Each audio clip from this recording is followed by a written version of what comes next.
আচ্ছা, ব্যায়াম করলেই হবে না, ব্যায়ামের সাথে সাথে পোজিংটাকেও আমাদের রপ্ত করে নেওয়া খুব দরকার। তো ব্যায়ামের সাথে সাথে পোজিং করা খুব প্রয়োজন।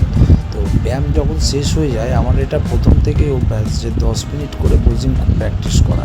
পোজিং যত ভালো করে করা যাবে তত সুন্দরভাবে মাসেলসটাকে আমার দেখানো যাবে। সারা বছর আমি ব্যায়াম করছি, কিন্তু স্টেজে গিয়ে আর মাসেলটাকে দেখাতে পারলাম না, বানিয়ে তাহলে লাভই নেই।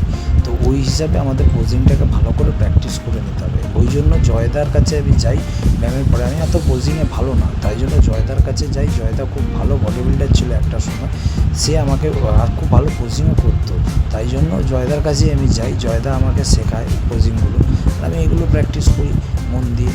প্র্যাকটিস করতে করতেই হয়ে যাচ্ছে। ঠিক আছে, ভিডিওটা ভালো লাগলে লাইক, কমেন্ট, শেয়ার অবশ্যই। ওকে বন্ধুরা, টাটা।